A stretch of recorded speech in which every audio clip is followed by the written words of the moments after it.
Fundamentos de computación. Conceptos básicos del sistema operativo. ¿Cuál es el propósito de un sistema operativo?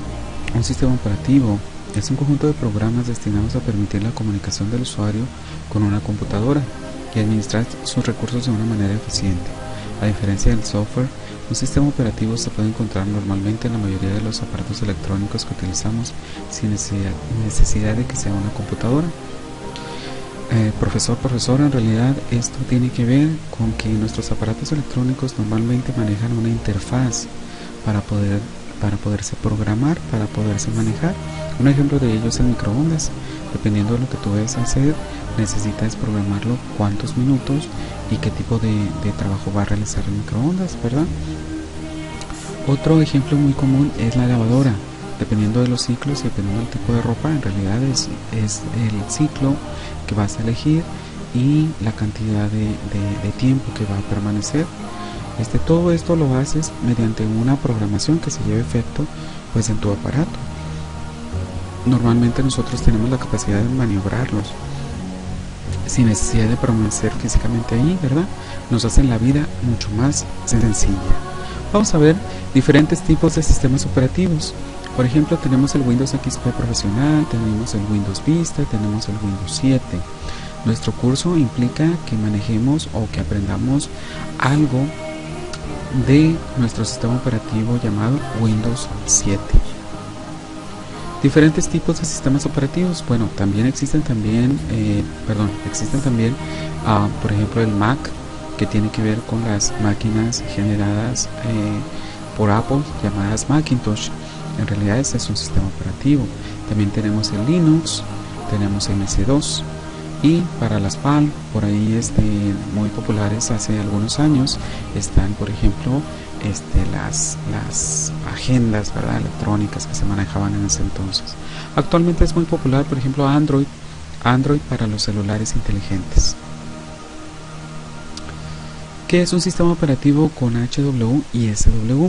El sistema operativo es aquel que tiene todo el control sobre el hardware y el software, donde se realizan instalaciones, modificaciones y actualizaciones, etc. Bueno, nuestro sistema operativo en realidad controla los periféricos, controla las aplicaciones y controla el hardware. Si pueden visualizarlo en esta simple arbolito, en realidad es muy cómodo y es muy práctico este dibujo. ¿Por qué? Porque engloba principalmente las actividades con las cuales el sistema operativo interactúa, ¿verdad? Quiere decir que todo periférico debe estar dado de alta en el sistema, o toda aplicación debe estar dado también en el sistema de alta, y todo el hardware debe darse de alta en el sistema. De lo contrario, no va a poder trabajar y administrarlo. ¿Qué es el GUI o el GUI? Se refiere al diseño de un programa en el cual el usuario maneja los objetos de la pantalla para realizar tareas a través de iconos y gráficos. Fíjense bien, en el pasado los sistemas operativos eran una pantalla oscura llamada MS2, ¿verdad?, en la cual todo comando o toda instrucción tenía que ser aprendida de memoria y escrita en un prompt, ¿verdad? Actualmente eso no pasa. Microsoft Windows es un ejemplo de una interfaz gráfica llamada GUI o GUI. Un ejemplo de un sistema operativo basado en caracteres es MS2, ya que no contiene una interfaz gráfica para que el usuario pueda interactuar con él. Si ya lo habíamos visto en clase, no sé si por ahí lo recuerdan, la ventana de MS2 sigue prevaleciendo en nuestros sistemas operativos gráficos solamente por compatibilidad y porque desde allí se pueden realizar operaciones que de la forma gráfica no son posibles, ¿verdad? Continuamos. ¿Qué sistema operativo se muestra en la figura? En realidad, aquí en la figura ustedes van a poder observar un sistema operativo que no es muy común, ¿verdad? Por ahí están manejando un sistema operativo llamado Macintosh, en el cual se está manejando un sistema operativo diferente al que nosotros manejamos. Normalmente estas computadoras que genera Apple, como ya habíamos platicado un poco acerca de su precursor, en este caso Steve Jobs, tienen cierta forma de trabajo especial que normalmente para unos usuarios comunes pues no tenemos acceso a ella siempre y cuando no compremos un equipo de Macintosh, ¿verdad? Pero bueno, realmente ahí está un ejemplo. Identificar las capacidades y las limitaciones que impone el sistema operativo en diferentes perfiles y accesos a la información. vamos a ver a qué le llama limitaciones y capacidades. ¿Cuáles son los tipos de usuario? Los usuarios estándar es un individuo que utiliza una computadora, sistemas operativos, servicios o cualquier sistema informático que por lo general es una única persona y que tiene ciertas limitaciones al usar el equipo. Un usuario estándar, vamos a llamarlo así, es cualquier persona que utiliza el sistema. ¿Okay? Vamos a ver qué es un administrador de un equipo. Es la persona que determina la que un usuario puede o no puede hacer. Por ejemplo, instalar software, descargar archivos, cambiar la configuración del sistema, etc. El administrador, en realidad, es la persona que se va a encargar de controlar a los usuarios estándar. Los usuarios estándar, ya dijimos que era el común denominador, pero ya un administrador quiere decir que es el que proporciona derechos a ese usuario estándar. Vamos a ver qué es un administrador de red. Un administrador de red sirve a los usuarios donde crea espacios de comunicación, atiende sugerencias a tiempo y de buena forma, mantiene en buen estado el hardware y el software que los computadores, ya que cuenta con mayores privilegios de la administración. Bueno, cuando nosotros trabajamos en red, varias computadoras conectadas en una sola red, lo que sucede es de que necesitamos un administrador de red. Un administrador es el que va a crear a usuarios para que trabajen en esa red y crea los espacios de comunicación. O sea, va a determinar quién y qué puede hacer o qué tanto alcance tenga en la red, ¿verdad? Por eso se le llama administrador de red.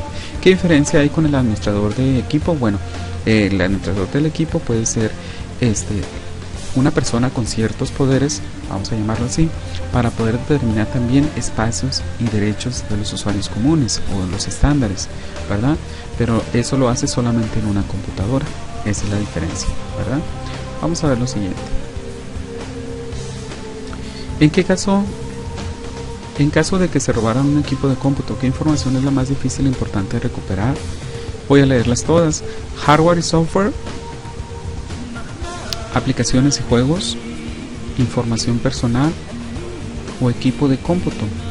Fíjense, en el caso de que se robaran un equipo de cómputo, ¿cuál sería la más difícil de recuperar? Bueno, hardware y software, pues en realidad todos los drivers y componentes del hardware se pueden recuperar. ¿Por qué? Porque se pueden volver a comprar, ¿verdad? Entonces quiere decir que ahí no hay ningún problema. Sus aplicaciones y juegos, pues como son aplicaciones, siempre van a estar en el mercado disponibles, no hay ningún problema. El equipo de cómputo, pues el equipo, si ya lo robaron, pues en realidad recuperarlo sí sería difícil, pero si tú tienes oportunidad compras otro y no hay problema. Lo más importante para ti sería la información personal. Vamos a ver, identificar y resolver los problemas comunes relacionados con los sistemas operativos. El arranque de Windows. Vamos a ver a qué le llamamos cuando arranca Windows y que se hace de un modo seguro. Fíjense bien. Cuando tú arrancas una computadora Windows, en realidad te puede dar estas opciones para que tú la inicialices. ¿Qué quiere decir? Que tú puedes, vamos a llamarlo así, recurrir a estos recursos para poder realizar diferentes tipos de cosas. Vamos a leerlo. Modo seguro. Este procedimiento permite iniciar el sistema con un conjunto mínimo de controladores para la realización de tareas puntuales de mantenimiento y en particular para la eliminación de virus que por encontrarse activos no han podido ser erradicados por el antivirus, también llamado a prueba de errores. Entonces, el modo seguro es bien importante que ustedes sepan llegar a manejarlo porque se van a poder recuperar de ciertos daños que les producen los virus. ¿Okay? Vamos a ver el modo seguro con funciones de red. La activación del modo seguro en funciones de red permite resolver problemas de redes, por ejemplo, dificultades para compartir un recurso. Sí, esto tiene que ver, obviamente, con que tu sistema esté en una red. ¿Okay? Esto me hace recordar lo siguiente. Cuando tú tienes tu roteador en tu casa, el que normalmente te instala CableMax o Prodigy, en realidad tú ahí tienes una red, porque esa red en ese mismo aparatito se puede conectar tu celular, tu laptop, tu desktop, diferentes computadoras o diferentes equipos en los cuales tienen acceso a internet, y ese aparatito que te dejan ahí en realidad te ayuda para construir una red casera. Vamos a ver, ¿qué es el modo seguro con símbolo de sistema? Después de instalar algún software o actualizar un controlador para un dispositivo en un equipo que ejecuta Windows Vista, es posible que el sistema no se inicie. Bueno, en realidad esto es para que tú puedas instalar algún software o actualizar un controlador.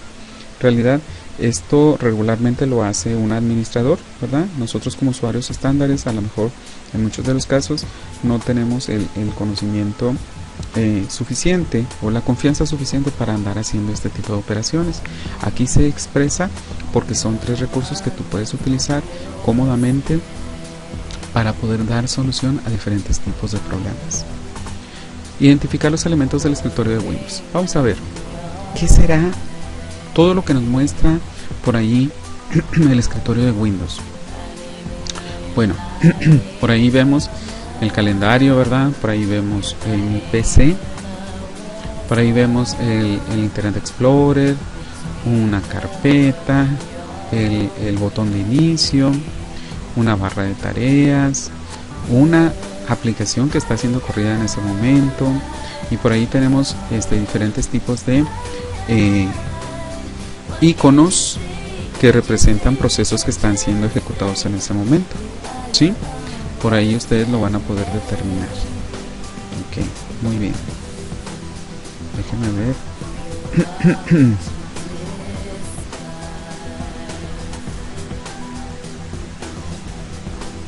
Ok.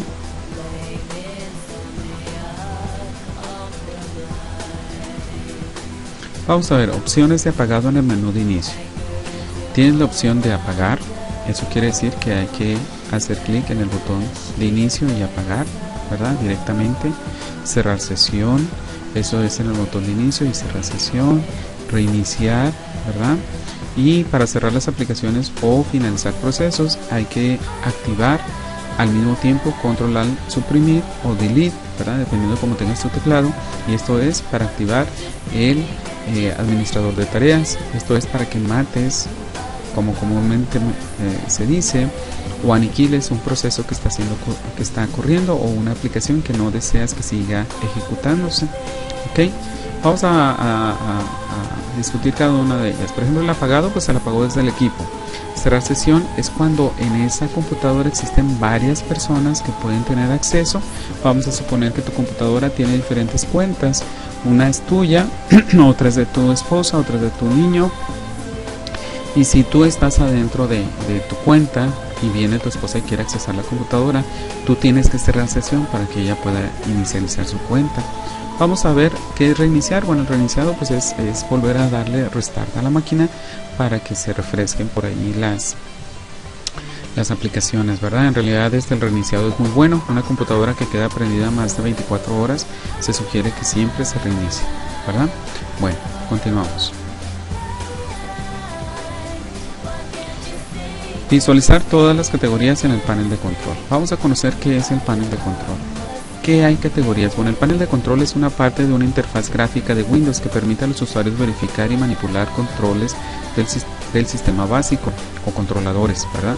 Tales como agregar hardware, centro de accesibilidad, cuentas de usuario, fecha y hora, firewall de Windows, impresoras, personalizaciones, programas y características, mouse, sistema, sonido, etc. Entonces fíjense bien, el panel de control es súper importante porque en base a ese panel de control yo puedo controlar mucho, si no es que todo de mi sistema. ¿Ok? Categorías del panel de control. Hay diferentes elementos que se pueden configurar para aplicar las opciones predeterminadas que determina el sistema operativo de acuerdo a las modificaciones de cada uno de ellos. Al realizar cualquier modificación en el panel de control es necesario crear un punto de restauración, ya que es una copia de seguridad de la información contenida en el equipo y que se clasifica con una fecha y hora específica. Fíjense bien, en realidad lo que está diciendo es de que si ustedes modifican algo en el panel de control, pues en realidad es muy importante cualquier modificación. Pero antes de eso habría que poner un punto de restauración. ¿Qué quiere decir un punto de restauración? Bueno, si yo por alguna causa descompongo o manipulo algo de lo cual quiero restablecerlo, pues me voy a ir a ese tipo de seguridad, de copia de seguridad. ¿Para qué? Para que en algún momento que yo haya hecho algún movimiento que sin querer queriendo, como dice el sabio Chavo del 8, realidad me quiera regresar o borrar ese cambio. Pues para eso existe ese punto de restauración. Vamos a ver la siguiente pregunta. Dice: el escritorio de Windows es demasiado grande para caber en la pantalla del monitor. ¿Qué propiedad del panel de control puede modificar este problema? En realidad, si mi pantalla está demasiado grande, vamos a suponer aquellos que tengan una pantalla de resolución pequeña, ya saben que ahorita en la actualidad la mayor parte de las pantallas son de alta definición, pero si por ahí tenemos unos monitores de esos antiguos, en realidad habría que hacer una modificación en el sistema operativo y en especial en el escritorio de Windows para recuperar ese tamaño, que se redimensione y todas las figuritas que vemos en el escritorio se vean bien. Bueno, para eso tendríamos que recurrir en el escritorio de Windows y dice ¿qué propiedad del panel del control puede modificar este problema? Vamos a analizar las posibles respuestas: el sonido, el sistema, personalización, fecha y hora, y programas y características. En realidad el sonido queda descartado, ¿verdad? Porque estamos hablando de pantalla. Sistema, la opción de sistema no vienen allí absolutamente nada para controlar la pantalla. Fecha y hora, pues nada que ver con la pantalla. Programas y características tampoco. La única que nos queda es personalización. Si ya estoy en el escritorio de Windows, solamente necesito personalizarlo, ¿verdad? Bueno, esa es la solución a esa pregunta. Continuamos. Indique la opción que corresponda según la descripción. Fíjense bien, inciso A: elementos de la interfaz que ayudan a los usuarios discapacitados.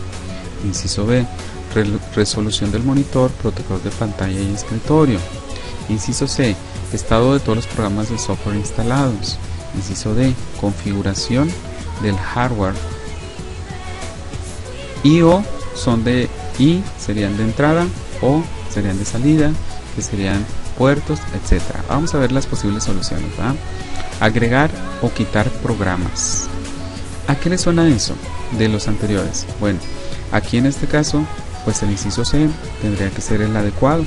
¿Por qué? Porque analizaríamos del control panel el estado de los programas, ¿verdad? Eso quiere decir que la solución a agregar o quitar programas está en el inciso C. Inciso C sería mi primera opción. La voy a ir eliminando para que queden las restantes, ¿verdad? Y aquí elimino esta. Muy bien, entonces C quedaría aquí. Vamos a ver, dice, la opción de sistema, dice configuración de hardware en dispositivos de entrada y salida y puertos. En realidad la siguiente opción sería el inciso D, configuración del hardware, y eso lo vamos a encontrar en la opción de sistema. ¿Ok? Muy bien. Vamos a continuar. Opciones de accesibilidad.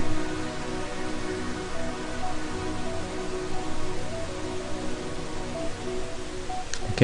En realidad son elementos de la interfaz que ayudan a usuarios discapacitados. En realidad eso tiene que ver con diferentes modos en los cuales yo puedo accesar a mis datos o a mi computadora para poder interactuar. En realidad eso tiene que ver con la opción de resolución de problemas de acceso, ¿verdad? Entonces ahí lo eliminamos y nada más nos queda la resolución del monitor, protector de pantalla de escritorio, y eso tiene que ver en la opción de control panel o panel de control, que tiene que ver con pantalla. Muy bien, continuamos. Visualice y actualizar la lista de impresoras instaladas. Vamos a ver en qué implica esta opción. Las impresoras. Cuando existen varias impresoras instaladas para uno o varios equipos, el usuario tiene la alternativa de visualizar la lista completa de impresoras instaladas, así como el estado en que se encuentra cada uno. ¿Sí? Si ustedes pueden hacer un poquito más grande lo que es su pantalla, en realidad les va a mostrar esta imagen con diferentes tipos de impresoras que han sido instaladas en ese equipo, y también cuántos documentos tienen la cola de impresión y si están disponibles o tienen algún problema. Esto lo van a poder encontrar ustedes en la opción de control panel llamada impresoras y faxes. Ahí es donde aparecería esta información. Vamos a ver lo siguiente. Proceso para la solución de un problema al momento de realizar una impresión. Fíjense bien, solución de un problema. ¿Qué quiere decir? Que cuando mandamos a impresión, a veces de repente la impresora no imprime, no nos está haciendo caso, y por ahí existen diferentes estados en los cuales pueda estarse llevando a efecto algún pequeño problemita. Ok, entonces, número 1 dice verificar cuestiones básicas. Primero, por ejemplo, si está prendida, si está conectada, que tenga hojas, tinta, etcétera. Eso tiene que ver con llevar a cabo soluciones sencillas. Aquí está el número 1. Número 2, llevar a cabo los pasos por la persona de soporte técnico. Eso quiere decir que vamos a recurrir a alguien de soporte y nos va a dar pasos para efectuar la solución. Aquí está. Ok, muy bien. El punto número 3, solicitar apoyo al soporte técnico. Bueno, en este paso, en realidad, lo que vamos a hacer es buscar ayuda, ¿verdad? Ok, vamos a ver el punto 4, informar el resultado del proceso. El punto 4 es notificar resultados, ¿verdad? Y el 5 sería recolectar los mensajes mostrados. En realidad eso quiere decir que hay que verificar los errores. En realidad lo que necesitamos casi siempre que ocurre un problema con la impresora o con cualquier tipo de hardware o aplicación sería siempre recolectar los mensajes mostrados. A mí me sucede muy frecuentemente, ¿verdad? Las personas me dicen, híjole, es que mi computadora se bloquea o mi computadora hace algo que no quiero. Siempre la primera pregunta que hacemos nosotros como para sacar un diagnóstico es ¿qué mensaje de error te da? Si tú tienes un mensaje de error, eso quiere decir que a mí me das información para saber qué es lo que está pasando. Vamos a ver la siguiente. ¿En qué componente del panel de control se muestran las impresoras instaladas en el equipo? ¿Será en sistema? Pues no, ¿verdad?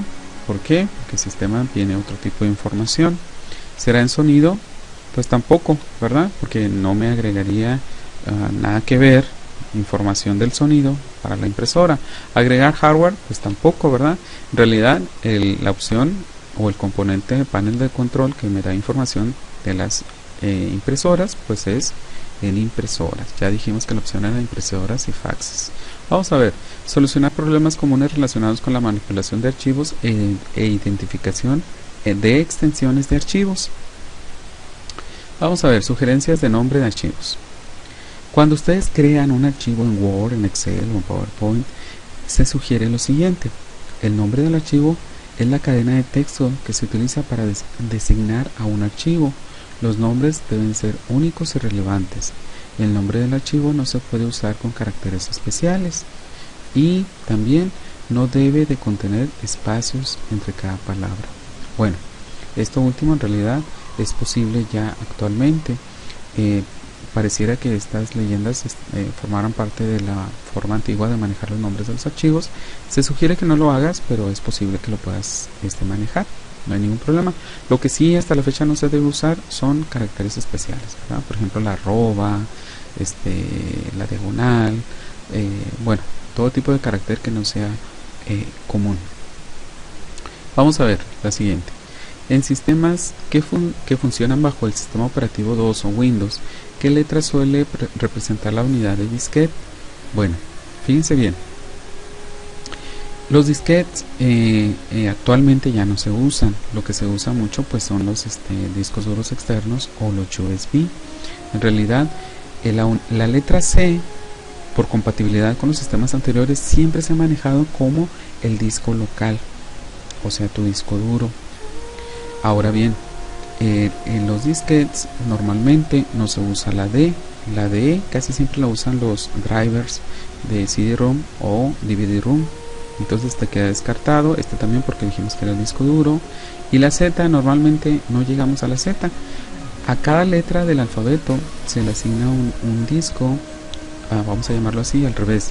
Un USB, por ejemplo, o un disco duro externo, se le va asignando una letra del alfabeto por cada uno que se designe, o se asigne, mejor dicho, a tu sistema. Eso quiere decir que la letra Z, pues tendríamos que tener 30 o 27 mínimo USBs conectados a tu sistema, y eso nunca ocurre normalmente, ¿verdad? Entonces el único que queda es el inciso A, perdón, la letra A. ¿Por qué? Porque para los disquetes que se usaban, estamos hablando en los 90s, en realidad siempre se utilizaba la letra A para designar un drive a el disquete. Vamos a la siguiente. Indique la opción que corresponda según la extensión correspondiente. Vamos a suponer que leemos todas para que no quede ninguna duda. Archivos ejecutables. Inciso B, imágenes. Inciso C, texto sin formato. D, video. E, audio. Vamos a ver. Inciso A, archivos ejecutables. Los archivos ejecutables siempre van a tener este tipo de extensión, que es exe o .bat. ¿Sí? Entonces la respuesta al inciso A es exe o .bat. Ahora, las imágenes en realidad van a manejar extensiones de este tipo. Pueden ser BMP, PNG, GIF o JPG. Ahora, textos sin formato. Los textos sin formato van con extensión .txt. Aquí lo vemos en esta opción. Luego, extensiones de video. Los videos casi siempre van a manejar este tipo de formatos: WMV, MOV y AVI. Luego, por último, los de audio. En realidad los de audio son muy populares: los MP3, los MIDI y los WAV. Vamos a ver lo siguiente. Indique la opción que corresponda según la extensión correspondiente. Vamos a volver otra vez a analizar. Un procesador de textos, ¿qué tipo de extensión me genera? Uno multimedia, uno hoja de cálculo, uno de base de datos y uno de correo electrónico. Vamos a ver. Bueno, aquí por lo general voy a comenzar con procesador de texto. Procesador de texto, como lo es Word, me genera la extensión .docx. Vamos a ver un multimedia. Multimedia me puede generar un tipo de extensión que puede ser a ver, permítanme. En este caso sería PowerPoint. En realidad esta extensión maneja elementos multimedia. ¿Por qué? Porque PowerPoint puedes insertar fotografías, sonido, transiciones, video, etc. Vamos a ver hoja de cálculo. La hoja de cálculo en realidad maneja extensiones XLS y una base de datos en realidad maneja ACCDB. ¿Sí? Por último tenemos el correo electrónico. El correo electrónico en realidad maneja extensiones .pst. ¿Ok? Si no los has manejado, te recomiendo mucho que puedes abrir un explorador de tu sistema e identificar diferentes extensiones de los archivos para que tú te sientas más tranquilo. Esto lo podemos ver en una clase presencial. Vamos a ver, identifica problemas comunes relacionados con la instalación y ejecución de aplicaciones. Nuestras aplicaciones de repente nos dan la tilla. Vamos a ver algunos tipos de problemas. Vamos a ver. Al utilizar una computadora que ejecute el sistema operativo Windows, ¿qué comando del teclado permite al usuario reiniciar la computadora, la máquina o cerrar una aplicación que ha dejado de funcionar? Fíjense bien. Normalmente para ejecutar comandos, Windows maneja una serie de combinaciones de teclas que te pueden ayudar a hacer la vida mucho más fácil. En este caso, cuando yo quiero cerrar una aplicación o mandar a la máquina a que se reinicie, yo lo puedo hacer presionando diferentes combinaciones de teclas. En este caso en especial dice: ¿qué comando del teclado permite al usuario reiniciar la máquina? ¿Ok? O cerrar una aplicación que ha dejado de funcionar. Esto se hace con la combinación de teclas llamada Control Alt Suprimir, ¿verdad? Este suprimir en realidad es borrar en español más común, o en inglés puede ser delete, que es borrar también. Entonces la solución a esa pregunta en realidad es la combinación de teclas Control Alt Suprimir. Bueno, vamos a ver lo siguiente. Después de intentar abrir un archivo de una lista de archivos recién abiertos, aparece el siguiente mensaje de error. ¿Cuál es la causa más probable del problema? Vamos a ver el mensaje de error, lo voy a ampliar para que usted pueda visualizarlo un poquito más fácil. Dice: la ruta o el nombre del documento no es válido. Intente realizar una de las siguientes acciones. Compruebe los permisos del documento o la unidad. Utilice el cuadro de diálogo Abrir archivo para encontrar el documento. O sea, la ruta y el nombre del documento no es válido. Aquí nos puede dar este mensaje la razón por la cual no está o no encuentra ese posible archivo. Vamos a ver las opciones. El archivo especificado se ha infectado con un virus, pues como que eso no me suena. El disco que contiene el archivo se ha dañado, eso es probable, pudiera ser más factible. La siguiente, se ha eliminado el archivo o se le ha cambiado el nombre. Esto tiene mucho más sentido que cualquiera de las anteriores. Y al final, el archivo se ha dañado o deteriorado desde que se abrió por última vez. Bueno, para mí el caso ideal es que esto de que se ha dañado o deteriorado en realidad es poco probable. El disco contiene el archivo y se ha dañado, pues a veces puede suceder, pero no suena lógico por el mensaje. Y el archivo especificado se ha infectado con virus, pues en realidad este tampoco es factible. Lo único que pudiera hacer que este mensaje se produjera en realidad es que la ruta o el nombre del documento no es válido, o sea que una de dos, o se eliminó el archivo o se le cambió de nombre. Esa es la posible solución. Vamos a continuar. ¿Qué elemento se muestra marcado en la imagen? Fíjense bien, esta es la imagen, voy a ampliarla para que ustedes puedan visualizarla. Y por aquí está manejando el disco duro, por acá otro disco compatible, este es un disquete, o este es del CD-ROM, y por aquí maneja discos alternos, unidades de red. Por ejemplo, este es principal, esta es una unidad personal de red, unidad de estudiantes, y esta es una unidad pública. Es como si este sistema estuviera corriendo sobre una red, ¿verdad? Vamos a ver, ¿qué elemento es el que estaba marcado?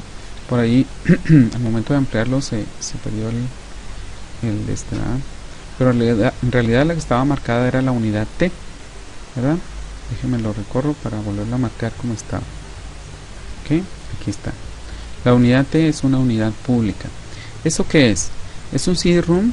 ¿Es un disco de 3,5? ¿Es una unidad de red o es una unidad de disco duro? En realidad, si ustedes observan, en realidad está en la sección de unidades de red, o sea que no es un CD-ROM. Ya dijimos que el CD-ROM era este de arriba. Tampoco es un disquete de 3,5 porque normalmente es la letra A. ¿Es una unidad de red? Sí. ¿Es un disco duro? Bueno, los discos duros, acuérdense que estaban aquí, era este y era este. Entonces nada más nos queda la opción de unidad de red. En realidad esa es la solución a ese problema. Identificar los diferentes puertos de conectividad. Vamos a ver a qué le llamamos puerto de conectividad. Dice, ¿qué puerto es más común para la conectividad de una impresora, mouse o teclado? Normalmente manejamos todo como USB, ¿verdad? Aquí ustedes pueden visualizar que el USB se encuentra en la lista. Eso quiere decir que nosotros podemos seleccionar el USB como solución, ¿sí? Esto es para una impresora, un mouse o un teclado. Buscar información en el sistema operativo, crear carpeta, verificar las propiedades y ordenar un documento. Fíjense, las opciones que tiene el sistema operativo para manipular archivos es fantástica. De hecho, si no fuera por el sistema operativo y la interfaz que nos da como un explorador de Windows, en realidad esto no pudiera ser factible. Vamos a ver lo siguiente, dice, menú del sistema operativo, buscar la información referente al servidor en la ayuda de Windows, realizar la búsqueda del tema, cuáles son las opciones de autentificación o autenticación, nada más que es autentificación del servidor, no cerrar ni minimizar el panel, abrir la aplicación Microsoft Word, copiar la información y pegarla en un documento nuevo de Word y minimizar las ventanas de un solo clic. Bueno, todas estas son sugerencias para que tú lleves a efecto una práctica, ¿verdad? En realidad lo que quiere es que tú practiques en tu sistema para que puedas identificar qué hace cada una de las acciones que te está pidiendo, ¿verdad? Abrir una aplicación de Word, copiar la información y pegarla en un documento nuevo de Word. Total, todo esto tiene que ver con una práctica. Vamos a ver el menú del sistema operativo, crear una carpeta en el escritorio con el nombre viviendo en línea, regresar el documento y guardarlo en la carpeta generada, realizar la impresión del documento para verificar la cola de impresión, cancelar la impresión o mostrada. O sea, todos estos son acciones que debes realizar para que puedas tú identificar cómo se realizan y que al momento del examen te va a preguntar algo semejante, tú puedas realizar esa operación. Por último, cerrar todas las aplicaciones y ventanas abiertas y verificar las diferentes vistas y propiedades del documento. ¿Ok? Eso quiere decir que como finalización de este pequeño curso, o esta parte del curso, quiere que realices todas esas operaciones. A continuación las vamos a